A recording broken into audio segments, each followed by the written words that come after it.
Assalamualaikum warahmatullahi wabarakatuh.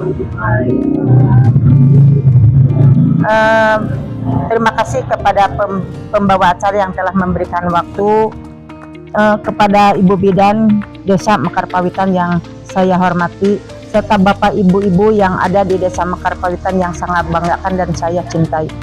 Pertama-tama marilah kita panjatkan puji dan syukur kehadirat Ilahi Robi, di mana pada saat ini kita masih diberi waktu untuk berkumpul dan selalu dalam lindungan Allah Subhanahu wa Ta'ala.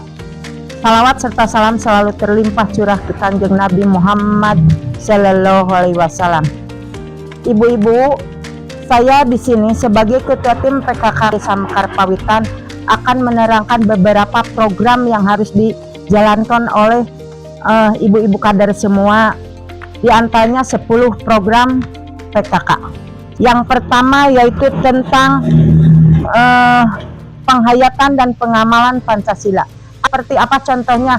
Kita adalah misalkan ada memperingati hari besar, kita wajib menghargainya apapun itu bentuk agamanya, mau agama Islam, Kristen, Buddha, dan Hindu, kita itu harus saling menghargai. Contoh yang lainnya, dengan sesama warga kita wajib tolong menolong, saling membantu. Itu di program PKK yang pertama. Yang kedua, gotong royong. Gotong royong adalah sebagai budaya bagi bangsa negara kita. Waktu dulu negara kita itu negaranya terkenal dengan gotong royong. Apa gotong royong? Kerjasama yang ada di lingkungan masyarakat kita. Contohnya apa?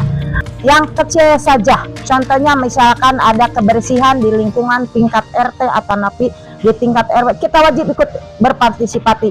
Jangan orang lain bekerja, kita hanya melihat atau tidak ikut berpartisipasi. Yang ketiga yaitu tentang pangan. Pangan itu adalah kebutuhan makanan yang bergizi. Apa itu makanan yang bergizi? Makanan yang bergizi itu makanan yang mengandung 4 sehat 5 sempurna. 4 sehat 5 sempurna itu apa? Nasinya harus ada, sayurannya harus ada, buah-buahannya harus ada, dan lauk pauknya harus ada, disempurnakan dengan susu. Lauk pauk itu tidak selalu daging, ada lagi misalkan tahu tempe, tapi minimal dalam 1 minggu itu anak harus diberi dagingnya. Itu supaya ibu harus tahu apa yang makan yang sebaiknya diberikan ke anak-anak. Jangan sampai diberikan, perasaan kita udah memberikan yang terbaik, tapi itu akan menimbulkan efek yang lain.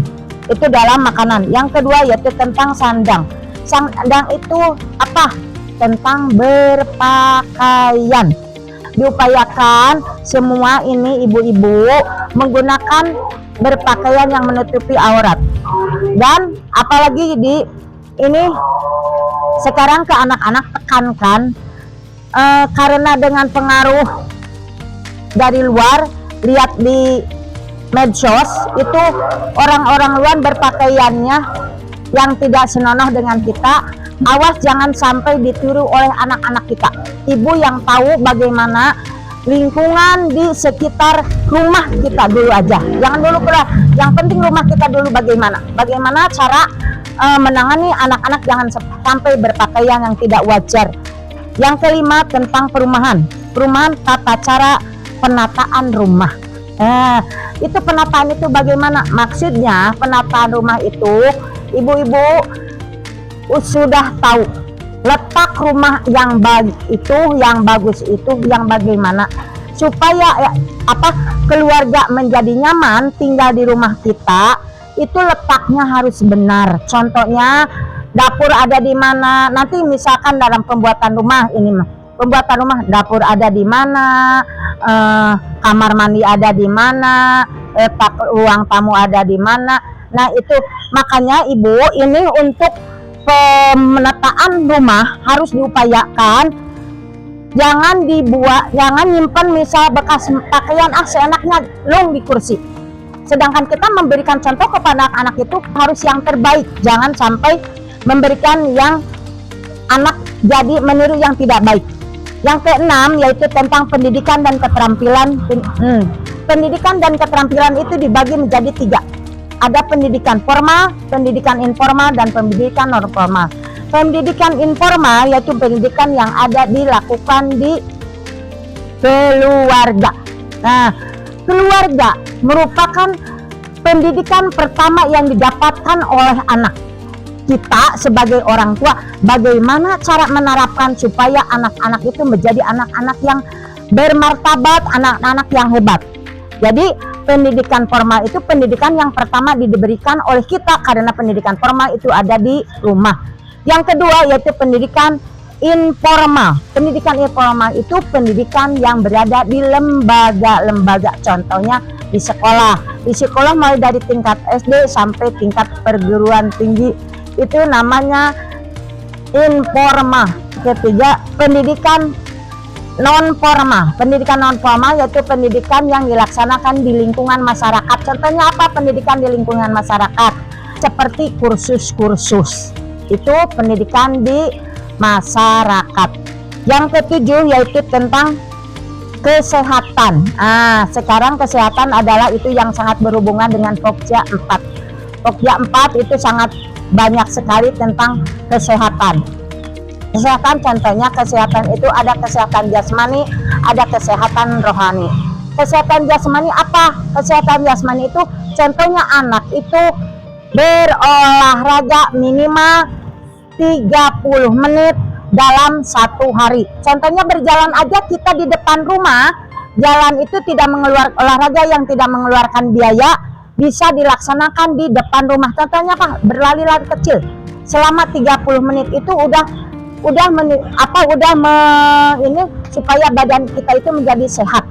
Terus yang buat yang ke-8 pengembangan kehidupan berkooperasi. Ini berhubungan dengan Pokja 2. Pokja 2 itu berhubungan operasi, tapi itu hanya sebagian kecil. Nanti yang lain-lainnya akan diterangkan, dibahas tentang kegiatan yang ada di Pokja 2. 9 yaitu kelestarian lingkungan. Kelestarian lingkungan itu supaya apa? Kelestarian lingkungan itu kita wajib sebagai warga negara menjaga lingkungan kita supaya tidak terjadinya kerusakan. Contohnya bagaimana? Contohnya jangan membuang, apalagi yang rumahnya dekat dengan kali, dibuang sampah ke sungai. Nanti lama-lama akan ngabendung, namina akan ngabendung, karena akan menimbulkan bencana banjir. Terus apalagi di depan rumah kita aja, misalkan ada selokan rumah, air pembuangan air, jangan sampai air itu mengendap di depan rumah kita. Kenapa? Karena akan mengundang penyakit, yaitu dengan nyamuknya, nyamuk Aedes aegypti yang sangat ganas untuk bisa kena menggigit pada kita. Upayakan itu di rumah kita jangan ada solokan mengendap atau naonnya namina teh upami ngejembe, lamun upami bahasa Sunda mah ulah sampai ada yang terjadinya ngejembe. Yang 10 tentang perencanaan pelestarian hidup sehat. Nah, ini hampir berhubungan dengan tadi yang ke-9 yaitu tentang pelestarian hidup sehat. Hidup sehat itu yaitu kita jauhkan dari segala macam yang akan mengundang penyakit. Contohnya tadi contohnya di rumah masalah yang sangat kecil di rumah kita,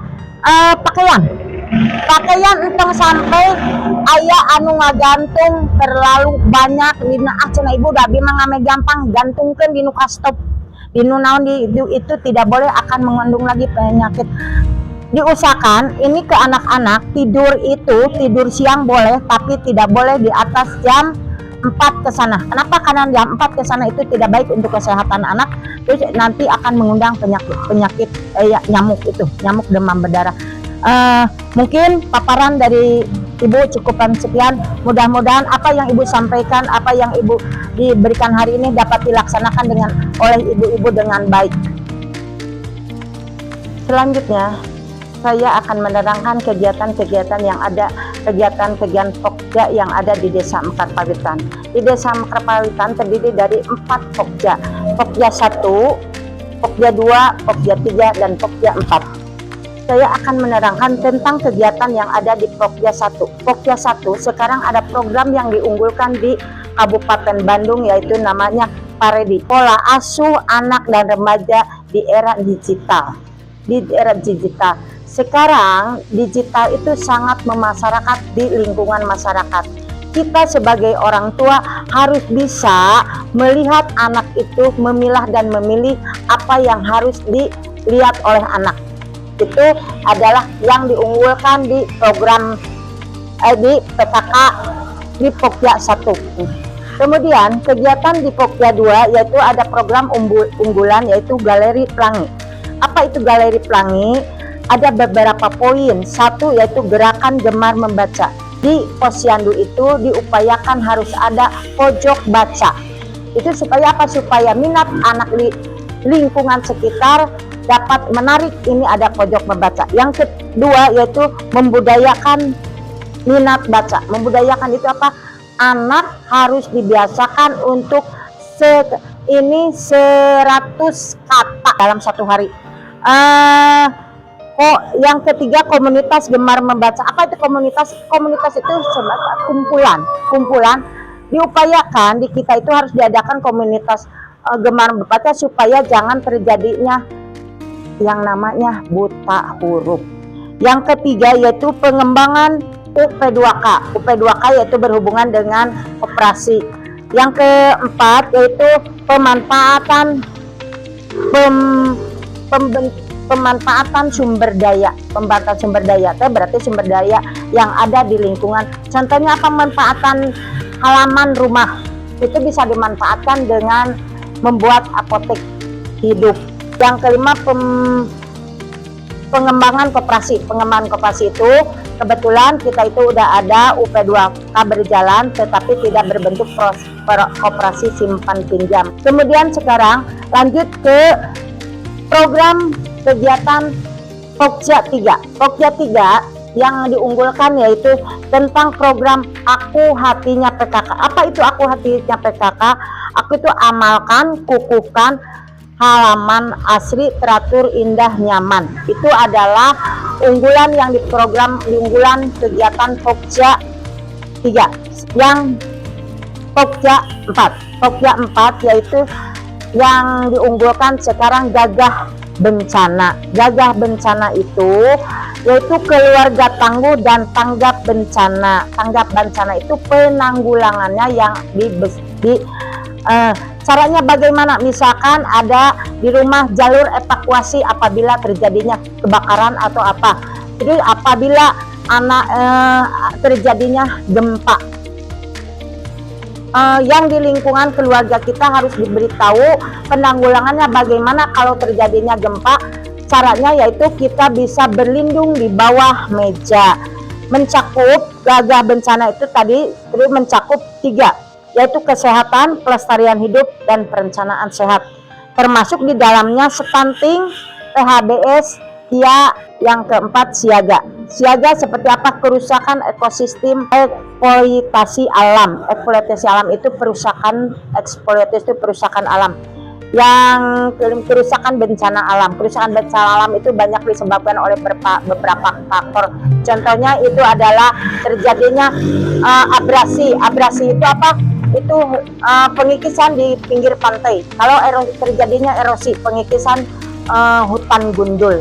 Itu adalah kerusakan bencana alam yang harus kita hilangkan atau kita upayakan penanggulangan jangan sampai terjadi di minimal di Desa Karpawitan, jauh dari bencana-bencana seperti itu. Pokja 1, 2, 3, 4 sudah saya paparkan. Mudah-mudahan Pokja 4 tetap sehat, tetap semangat dan selalu bekerja sama dengan baik. Assalamualaikum warahmatullahi wabarakatuh.